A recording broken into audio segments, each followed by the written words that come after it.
अब वो लिखे हैं, लेकिन ये है कि जो नियम खारिज किए गए उसका आपको दंड नहीं मिलता, वो नहीं मिलेगा। तो वो कहते हैं जरा उनकी बात सुन लीजिए।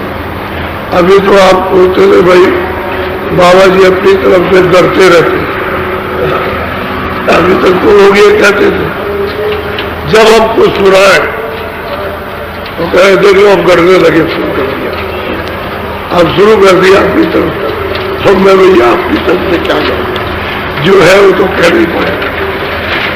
वही गुरु महाराज ने जो कुछ भी मतलब ये है कि कृपा दया की, वो तो कहना ही डरने मेरा काम कुछ नहीं, क्योंकि मैं तो कुछ जानता नहीं था, कुछ नहीं जानता, मूर्ख था, पागल था, संतों को नहीं पहचानता संत क्या चीज होती है, सत्संग किसको कहते हैं, कुछ कोई चीज नहीं जानता।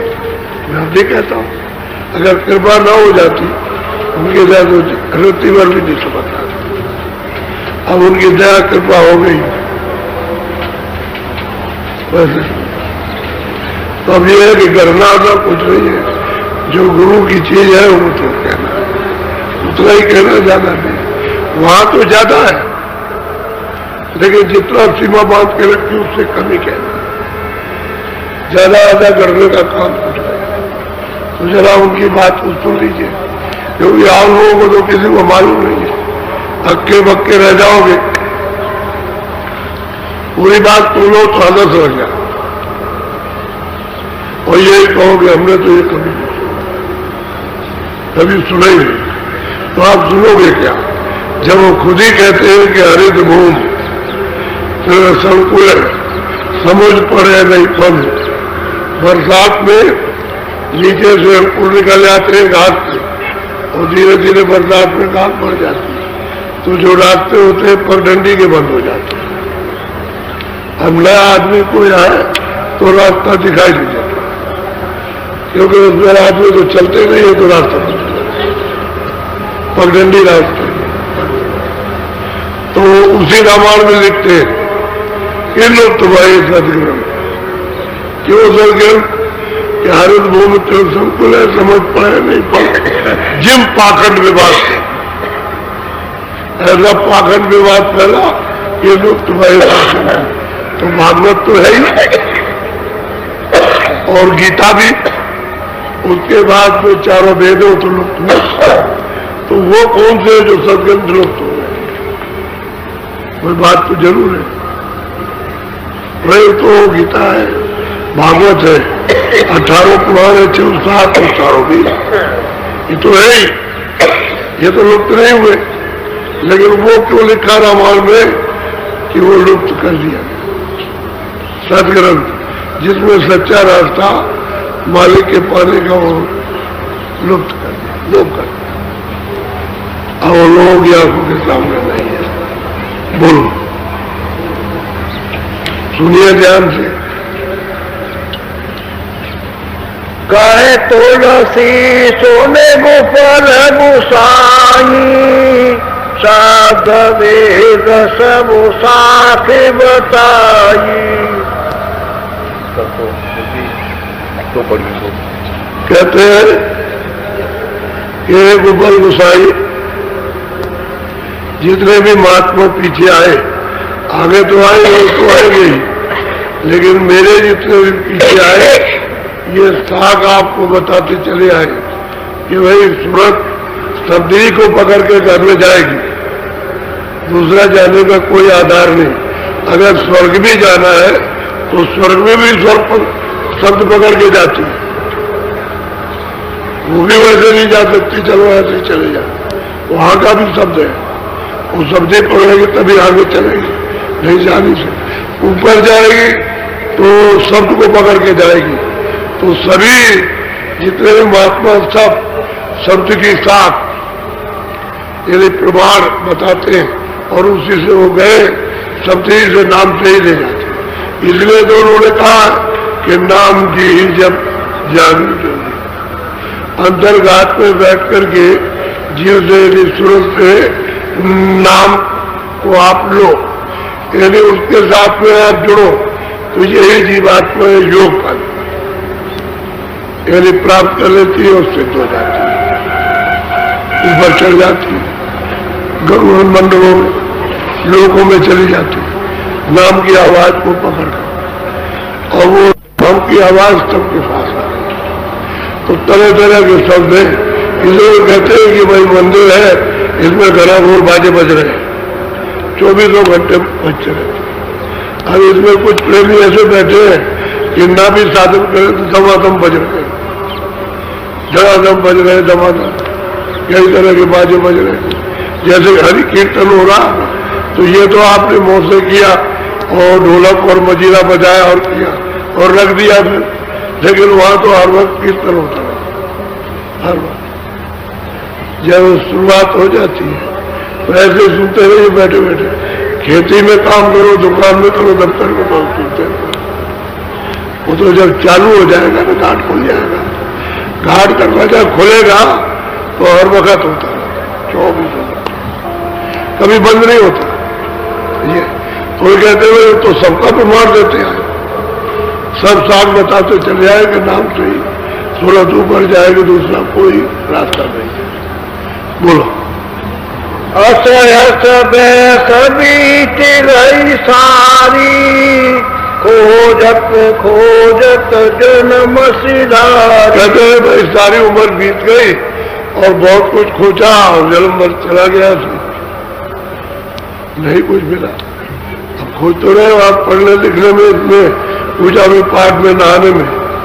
एक मोटी सी बात है कि रोज आप जाते हो नहाने के लिए या त्योहार के वक्त में जाते हो किसी नदी में या गंगा जी में, या मतलब है किसी कुएं पर नहाते हो, तो आपने कभी ये नहीं सोचा कि इसकी पूजा की किस लिए नहाते हो, कहने में पाप कर दिया।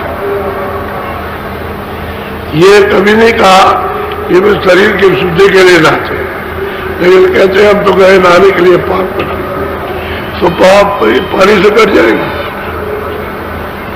ये तो जल है, जल, पृथ्वी, अग्नि, वायु, आकाश, ये पांचों जल, तो जल भी जल है, इससे तो पाप नहीं कटेगा, क्योंकि पाप तो कोई जल में रखा नहीं जो कट जाएगा।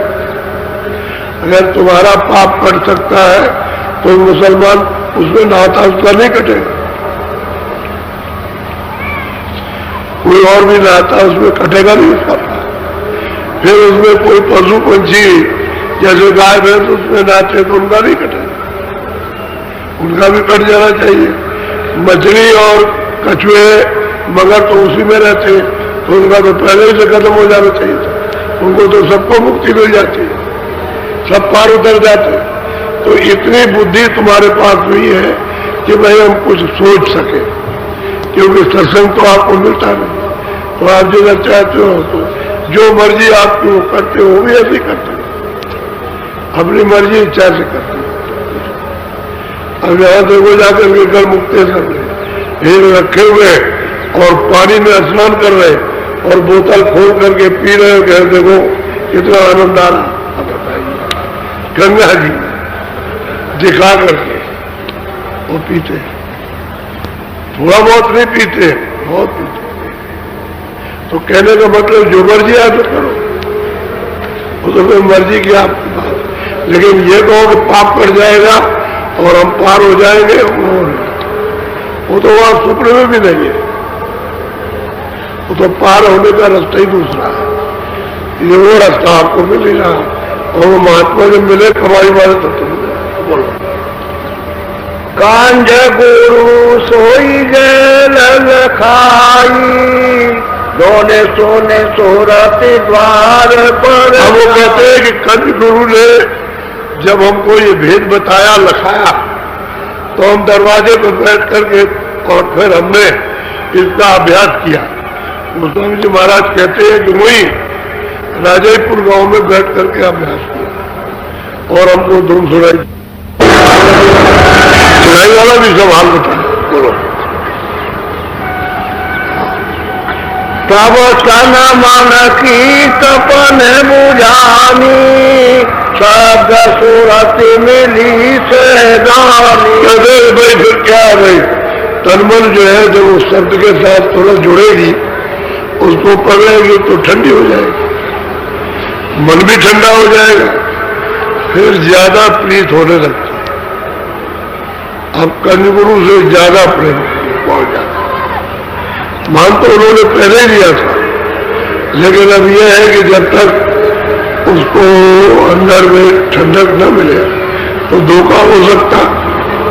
तो जब उनको ये नाम मिलने लगा, सुनाई देने लगा, चढ़ने लगे, तो कहते हैं ठंडे हो गए, क्योंकि उसमें तो वो अमृत है, जो शब्द आ रहा अमृत से सना हुआ रहा।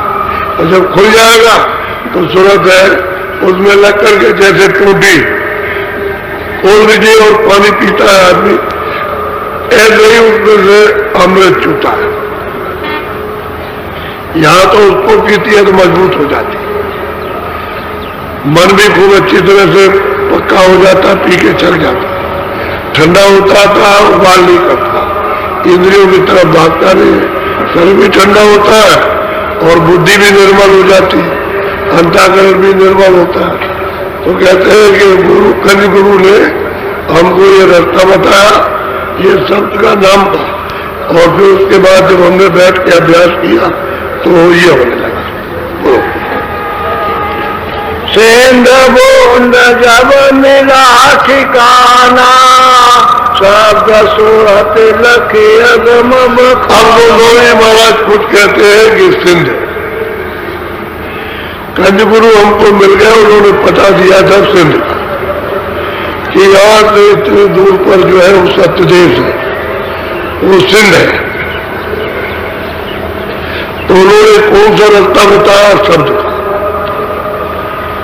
कंजगुरु ने कहा कि तुम चढ़ करके जाओगे शब्द के द्वारा, आधार तुम्हारा चढ़ने का शब्द है। तो कहते हैं यही बूंद है जो दोनों आंखों के पीछे सूरज बैठी है, ये बूंद है, और बूंद से भी छोटी, जलना और जलने से भी छोटी। लेकिन गुरु महाराज ने उठा करके वो घाट पर बैठा दिया और अब यहां बूंद बन गई। तो कहते हैं जब तुम सिंध में जाओगे तो इसी शब्द को पकड़ के जाना। ये उन्होंने पता ठिकाना दिया पहले से, पूरा पता ठिकाना सब, रास्ते के निशान सब बताए, रास्ते के स्थान बताए, जो जो धनी रास्ते में बैठे हैं उनको सब उन्होंने बताया और कहा इस तरह से तुम वहां पहुंचोगे। तो ये मतलब यह कि अभ्यास करने लगे और सूरत इनके नाम से जुड़ने लगी, निलय होने लगी, तो चढ़ाई शुरू हो गई। चढ़ाई शुरू हो गई। जब वो कहते हैं कि भाई मोह बिलो, तो ऐसे नहीं, नाम से सूरत चढ़ के गई थी, वो तो बहुत दूर है, आकाश में कोई मतलब सीढ़ी तो नहीं लगी, लेकिन नाम आ रहा था, शब्द वहां से आ रहा था, उसका ही तो शब्द आता है, उसके शब्द के अंदर में ऊपर का शब्द है, तो वो तो परख पहचानने में नहीं आएगा, इसी का शब्द आता है। ये घंटे और शंख की आवाज इतनी जोरों की हो रही, इसी को पकड़ के जाते हैं, तब उस मंजिल पे वहां पहुंचेंगे उनके पास में।